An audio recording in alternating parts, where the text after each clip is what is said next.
False. It's true. It's not so Oh cheap. my God, you got to be kidding me. Our Motorsports. I mean, They worked hard for that one. Yeah. it's not hers. It's not Oh, I know. his. It's ours.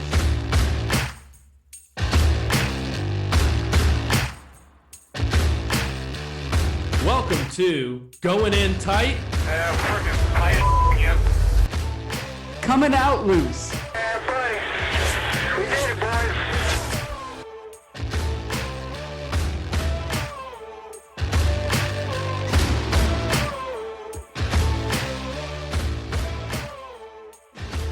Welcome back, everybody, to Going In Tight, Coming Out Loose. We are going to be recapping the Daytona Road Course races that happened this weekend. We had a lot of fun racing across all of the series this weekend. Bart, what were some of the things that stuck out to you this weekend? Well, there was a few different instances in the lower tier races. So in the truck race, Sheldon Creed didn't know that the race wasn't over. He was leading the stage, and I guess for whatever reason he thought that was the last lap. So he pulled a Tyler Reddick or a Mark Martin, nearly lost the stage until the spotter got on and said, go, go, go. You got one more lap. So that's kind of embarrassing. Then you had Allmendinger and Allgaier going at it after the Xfinity race. Seems like we get a Royal Rumble at the end of each one of these Xfinity races after Noah Gragson and what's his name, Harrison Burton went after it. So it's kind of turning into that across the Xfinity races. Yeah, and I was seeing on Twitter everybody was ganging up against Allgaier because he didn't take his helmet off. I get it, but at the same time, I think there are rules right now where he can't come into somebody else's space. That was AJ Allmendinger's space, and so if he came into that and took off his helmet, that would have been a fine to him. Oh, okay. So okay, I didn't know it was going that far. So Clint Boyer couldn't just walk up to Ryan Newman's car and start throwing haymakers while he's strapped into his seat again. That'd be a fine. If they both have their helmet on, I mean, I think it's fair game. Yeah. And the road course was overall, I think it was a good race. It was a lot of fun. The Cup Series race was a lot of fun for me, watching a lot of battles take place throughout the entire race. And, obviously cool to see Chase get up there, but I want to make sure last week we started ranting and raving about some things. I want to make sure that we can rant and rave again. Do you have anything you want to rave about? Heck yeah, dude. I mean, that race was awesome. I want to rave about how awesome that race was. From start to finish, I watched every single second of it. I couldn't turn away. The whole thing was exciting. There was stuff going on. There was battles for the lead. There was contact. There was a lot of different people shuffling around, different strategies going on. I mean, overall, you can't be mad when you're standing up at the end of a race in your living room, and that's what I was doing. Yeah, for sure. All around, I thought it was just a great race. I'm also really impressed with Kaz Grala, his first Cup debut, P7. Hats off to him for having that opportunity and showing up. I mean, just to put that into perspective, Jimmy Johnson got 39th in his first ever race. Jeff Gordon, 31st. Some of the greats. It took them a while to figure out. It's all these rookies you see coming. It takes them a while to figure out. Kaz Grala, part-time driver in the Xfinity Series right now, comes in and gets P7. I mean, that just blew my socks away. I couldn't be more happy for him. Yeah, and for those of you who might not have listened last week, you should go back and listen to the interview that we did with Kaz Grala, because he is absolutely just one of the most driven and determined drivers that, I mean, we've only gotten to talk to one, but he just has a work ethic, and he's in a position that not many are, where he's having to go out and fight for his position and reach out to owners to make sure that he has a full-time position in the Xfinity race next year, and reaching out to his own sponsors to try and secure that, to make sure that he does have a financial position where he can maintain a full-time schedule. And just the work ethic that we saw that he devotes to things. And then for 5 days later, for him to get the call from RCR that he's going to be filling in for the number 3, that's just got to be a dream come true. I do have to have a rant, though, here. I know we're trying to keep it positive, but the Xfinity Series really disappointed me. It seemed like it was an utter just backed up Los Angeles traffic, 7 lanes wide going in there, people running off the track. Cindric was the only one who managed to keep the actual line in the race. It just seemed like a lot of the inexperience of Xfinity finally came out, and we bragged about how great it was at Road America. We bragged about how great it was when they raced the road course at Indianapolis. So I wasn't as impressed with that race. Obviously, it's cool to see Cindric continue his dominance down in Xfinity. He's clearly going to have some opportunity, or some people looking at him to move up to the next series. Definitely a talented guy. And then the troubles continue for Kyle Busch too. Yeah, he's definitely having a Jimmy Johnson type year to win the championship last year. Can't win a race this year. It's unfortunate. I feel bad for him despite not really being a giant fan of him. Right. But man, I know that they put a lot of effort into that team and they have a lot of resources to see them have that type of performance. A couple more bad days, he may not be making the playoffs, quite honestly. So I don't have a rant, honestly. I was so happy with the weekend. I liked all of it. I actually have double rave. That's possible. The segment's new, so we can just make up rules as we go. But I just couldn't be more ecstatic that Hendrick finally showed up. We just talked about that last week, how For sure. they were in the slump and they just hadn't really shown up recently, them or in any Chevrolet cars in general. So to see Elliott win, my guy, see him win in dominant fashion. I mean, he was seconds faster than most of the field. You see Johnson get a top 5, and then also Byron in the top 10. So just really excited to see that. So double rave this week. As much as we, can poo-poo Denny sometimes, I have to say that guy is one heck of a racer to be able to, chase his dominating road courses. Denny is putting himself in position week after week, and he's not my favorite. I'm not going to sit there and tell everybody you should go be a fan of Denny, but I have to say I have tons of respect for him because he is doing an absolute hell of a job racing a car every week. I think he's going to end up being one of the greats of all time, just the way that he races. So he made the end of the race exciting. It wasn't just Chase leading by 5 or 6 seconds. It did make the race exciting and suspenseful. So yeah, and that is a NASCAR champion, somebody who can be versatile and go to a road course or half a mile or a super speedway and be dominant no matter where they go, because that's the whole point of it. You can be good anywhere. You can adapt and learn and be good anywhere and take on wins, take on championships. So he hasn't got one yet, but definitely deserving. This may be his year. Could definitely see that for Denny. Right. We'll see. But what do you think? Daytona Road Course stays on the schedule or what? I don't know. I thought it was awesome. The cones crack me up that coming into that last chicane that there are just 3 cones laying in the middle of it. Not even standing up, just laying down. They're just laying over. That kind of made me laugh. But yeah, I really did like the road course. I don't know that we'll see it again in Xfinity, but I do think the Cup drivers made it so that it was super competitive, and I think we could see it again. It really was, you and I have talked multiple times how Watkins Glen, we love watching that race. If Watkins Glen didn't have to be on the schedule again, I'd gladly see it. I would love to see them throw Daytona in along with Watkins Glen and along with, I'd be fine if they replaced Sonoma. That's what I'm thinking. Yeah. I like Watkins Glen. I like the Roval. I love this past race at the road course at Daytona. So if they want to get rid of Sonoma, that's fine with me. That's kind of the weakest link of the current on the schedule. But if they want to have 4, I'm not upset with that either.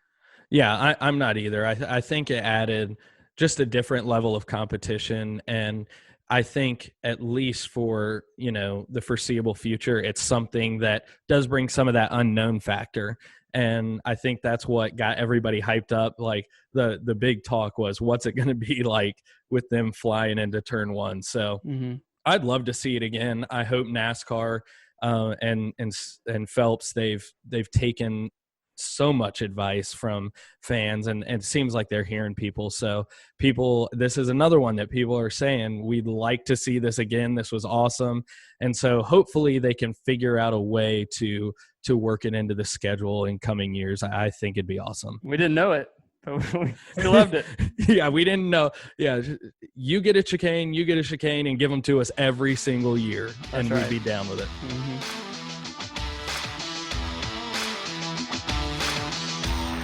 True or false? All right, everybody, it's time for another episode of True False. This week we are highlighting team names. Believe it or not, there are probably some teams out there that we have never heard of or just don't even realize that they're out there. So I thought it'd be fun to highlight some of those, maybe not some of those, and see if Chris can guess which are true and which are false. You ready, Chris? Yep, I'm ready. All right, number 1, Mike Harmon Racing. That's true. Soft pitch to Chris. That is indeed true. All right, number 2, Motorsports Business Management. True. False. True. It is a team. It is in both the Cup and the Xfinity, at least. Well, I'm bringing the confidence, not 50-50. I forget who drives for them, but they are always towards the bottom. But yeah, that's an interesting name. Cup? Yeah. Okay. Number 3, Get It Going Motorsports. True or false? Oh my God. This is like a go fast racing question. You would. Yeah. I'm going to say true. It's false. It's not a team. Get It Going Motorsports. Are you kidding me? Go fast racing? Yeah, that's true. Yeah. All right. Pay for effort. You're 1 for 2. This is going well. Oh. All right. Number 4, All Out Motorsports. True or All false? Out Motorsports. See, this is just like the last one. Is it? Yeah. I'm going all out. What was the one before this? I don't Get it going. Yeah. I'll say All Out's true. It is. It is true, yeah. Okay. I'm saying if I have a team, I'm going to say get it going. I mean, let's get it going. Motorsports. That's the slogan. You got it right. So you're 2 for 2. All right, number 5, On Point Motorsports. True. On Point. I could go all day. True. It's true. On Point Yes. Motorsports is also a team. All right, enough of that. Number 6, Hattori Racing Enterprises. Hattori? Hattori, Hattori Racing Enterprises. I'm going to say true. True. Yeah, that is a team. Nice. I don't have any information on these teams, by the way. I just looked at team. Hey. Like, it'd be nice if I told everybody who drives for these teams, but I can't. You know, we can only dump so much knowledge on people at one time. Well, you can use Google, everybody. All right, number 7, R Motorsports. And that's What? O-U-R. Okay. R. I am from Kentucky, live in Tennessee. That's the best I can do here. R Motorsports. R Motorsports. Not his, not hers, not theirs, or they's. Dave's. It's ours. R Motorsports. False. It's true. It's also a Oh team. my God, you got to be kidding me. R Motorsports. I mean, They worked hard for that one. They were saying, yeah, man, what should we call this? I guess it's ours. it's not hers. It's ours. Yeah. Yeah. I want to call it mine. No, it's ours, bastard. All right, number 8, Engines Are Us Enterprises. Is that a team? True or false? False. Thought I'd have you on that one with all these others that have been thrown out here. Engines Are Us Enterprises. That is false. You got that right. It better be. All right, number 9, DGM Racing. DGM Racing. I'm going to say that's true. That's true also. Yeah, DGM Racing. I think a lot of people do that where they just use a name, or if there's like multiple partners, they do the JTG Doherty kind of deal. Yeah. Yeah. So it's like a liquor store. So where I'm from, it used to be dry and then it went wet. So they started building liquor stores everywhere and everyone was doing it like as fast as they could. And these people, I guess it was like 3 guys, started this liquor store. It's called like DGCMPY Liquors. Good Lord. Yeah, I don't think that's going to last. Anyway, back on track. Number 10, the final question. SS Greenlight Racing. True or false? Is that a team? SS Greenlight. That sounds like a naval aircraft carrier. It does. The SS Greenlight. SS Greenlight Racing. I'm going to say true. It's true. Yeah. Nice. Yeah. So how many did you Okay. get? You got 1, 2, 3, 4, like 7? Get it 7 out of going. 10? Yeah. It's not hers. It's not Oh, I know. his. It's ours. It's ours. All right. Well, that's been another episode of True False. Good job, Chris. You did really well. 70%. That is a C, I believe, in today's standards. So Yeah. yeah, keep it up. Maybe Passing. I'll make it easy on you next week. We'll see. Probably not. No, it'll be worse. True or false?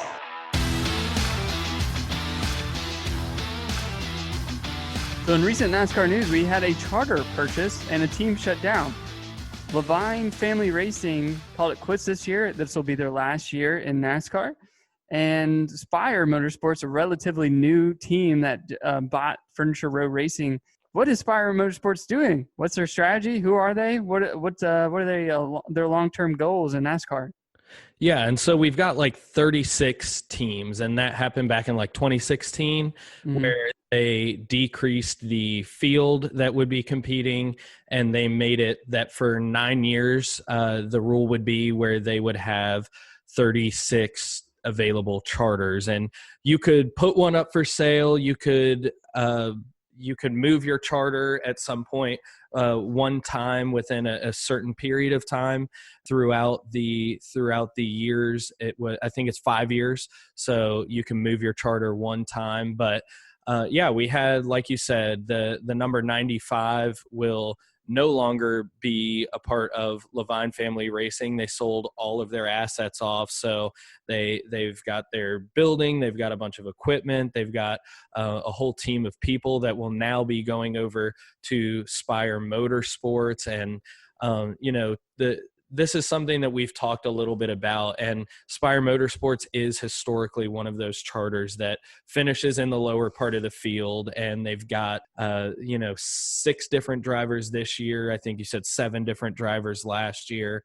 There's not a whole lot of consistency there. This year their average finish is 30th, with the best coming at 17th at Indianapolis, with Ross Chastain piloting the car there. So it's interesting to have them purchase another charter and all of those assets. That's obviously a huge financial undertaking.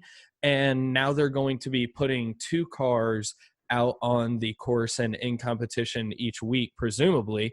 So what does that look like to you? I know that there's other pieces to it, but how does that work out in your head? Yeah, well, we talked about this before a little bit when we talked about the lower tier teams, and as we talked about, there isn't many limitations on having a team or becoming a NASCAR charter.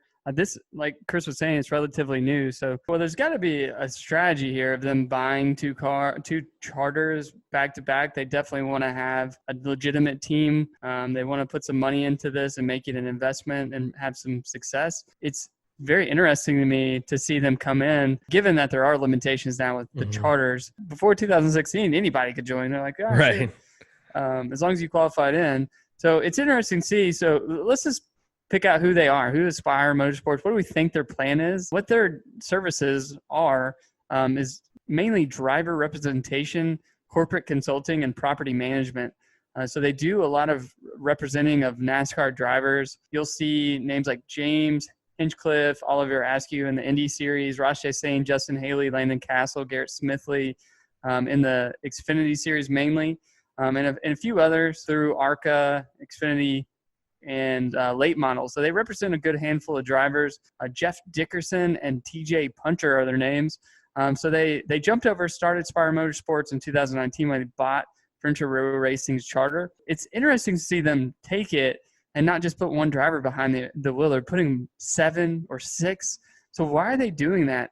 It's exposure. They're getting these drivers that they represent some time in the seat, some time in the spotlight. Their name shows up on a cup race. They're building experience to not only let them show themselves, like Justin Haley, Ross Chastain in the Xfinity Series, but they're also building a sort of a resume in the cup. Yeah, I think it's a position where guys, and you mentioned 2 of the guys like Ross Chastain and Justin Haley. It's an interesting position because I don't know that it's one that we see from another team. A lot of these, the top owners, they're guys like a Joe Gibbs, who was an NFL Hall of Famer, enjoyed NASCAR racing and came in and started a team and put lots of money behind it to make it successful. So this is a very unique position in that guys like Ross Chastain and Justin Haley are very good drivers in the Xfinity Series, and Spire is kind of using this entertainment and sports management side of their business to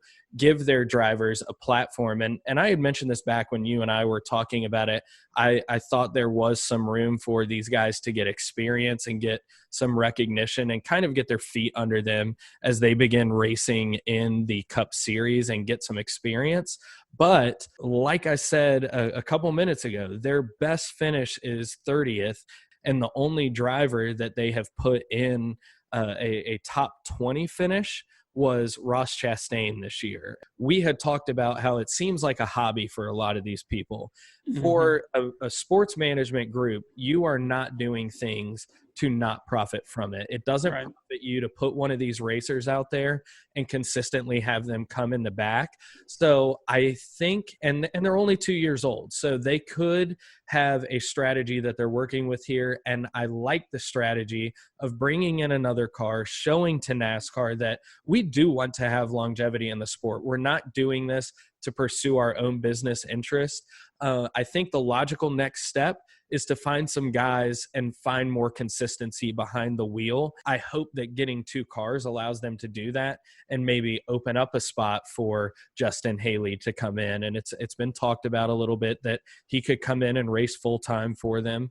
I would like to see them put some guys consistently behind the wheel to see if they could make something of equipment that's not so great, like we saw people consistently do with Leavine Family Racing and Christopher Bell and Matt DiBenedetto before him. Yeah, I would also like to see some consistency in the driver that they select. Mm-hmm. But I get what they're doing. I mean, at the same time, they're getting a lot of different sponsors on the car. I'm looking at some big sponsors that they have. It's like 9 different ones that they've had on their car.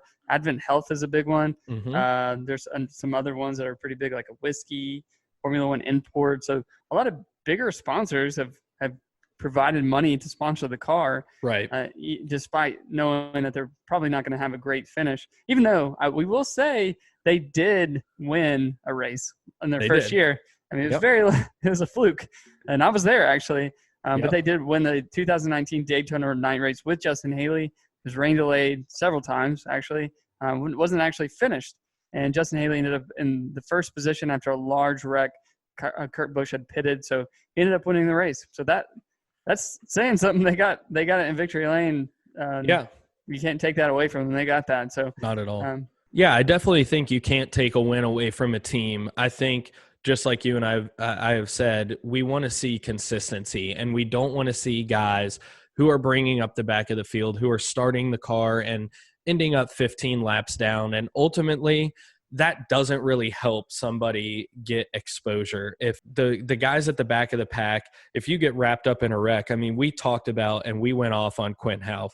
You don't want to get in a position where you are causing problems for guys who are in the front of the field. You don't want to take a Ross Chastain, a Justin Haley. You don't want to take guys like that show promise, that show that they can make progress in the lower series. You don't want to take them and then set them back in their career. I do want to see more consistency there, but I do have to say, I do like the move that they've made. I hope that it's a move for a more consistent ownership position and giving drivers a better opportunity as they move forward into the 2021 season.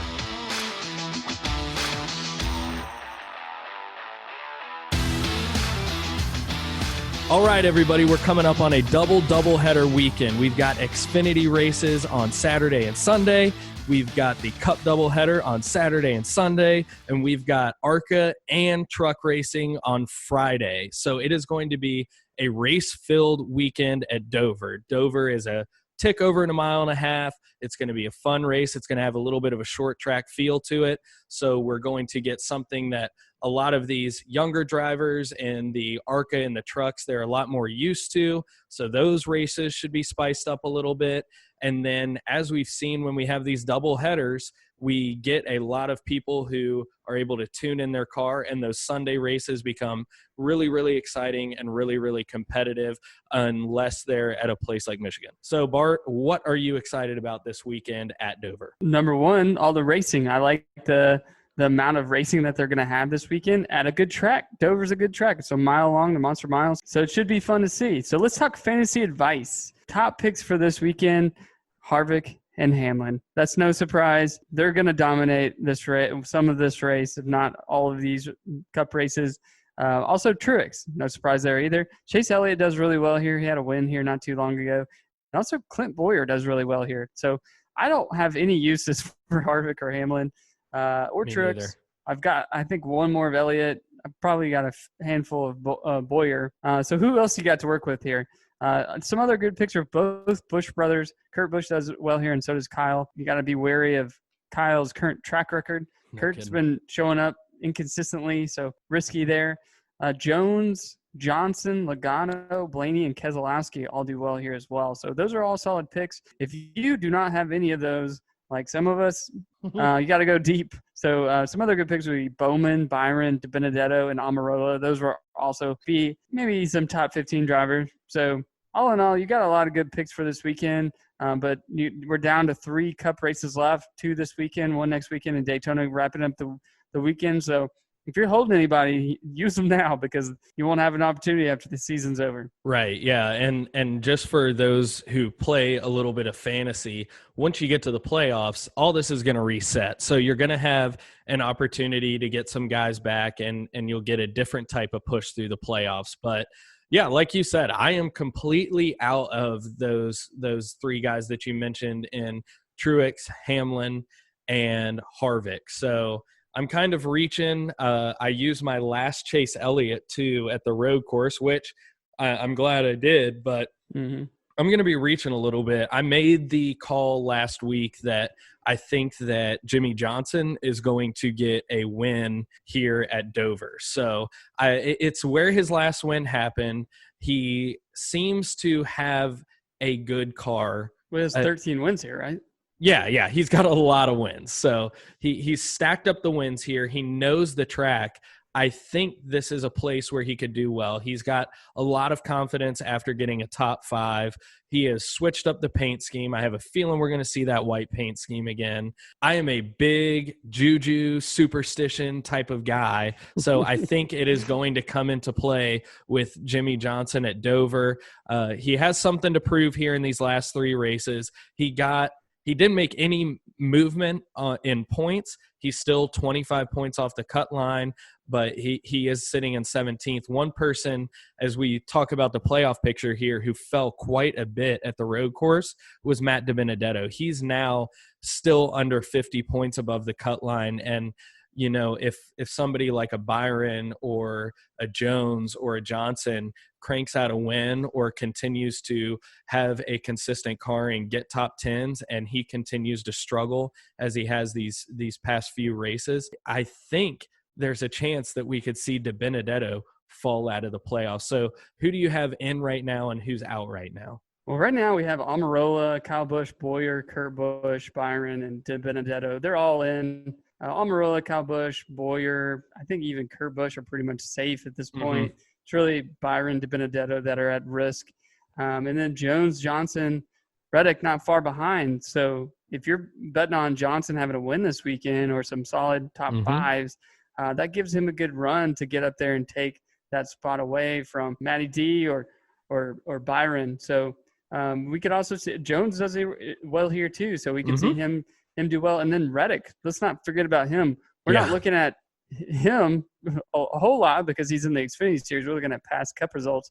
But he has had a lot of success here, I believe, in the Truck Series. So he could potentially get his first win here or do pretty well here as well. So that's exciting. That's not a shoe-in for anybody at this point. It's anyone's to take. So that's what makes this exciting. I think come Sunday afternoon, evening, we should see something a lot different than what we're seeing now. You know, I think that race on Sunday is going to be something incredibly different than we've gotten in some of these other double headers. You know, when we did the double header at Pocono, it was right as we were coming back to racing, and it was something that we saw when there wasn't practice, how people dialed in their cars, but there wasn't really a ton on the line at that point.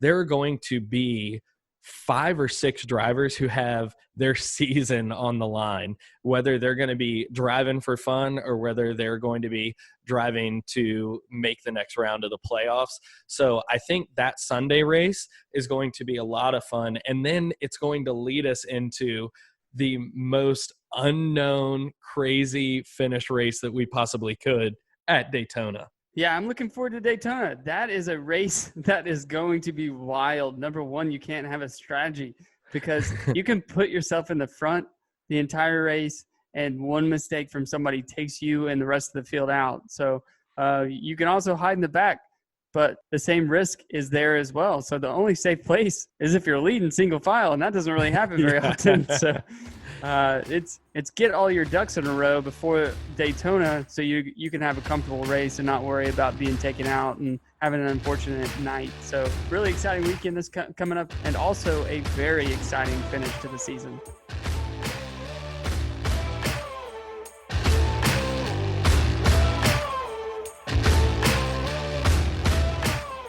Well, thanks everybody for tuning in to the 11th episode of Going In Tight, Coming Out Loose. As always, you can follow us on our Instagram and Twitter at goingintight_pod. As we said, Kaz Gralla got an awesome P7 finish. If you all didn't get to hear that interview, I highly suggest you go listen to it. An awesome guy, super talented racer, and definitely one of the hardest workers in the room. You can also find some of the articles that we write on goingintightpodcast.com. We appreciate you guys, and we look forward to talking to you next week.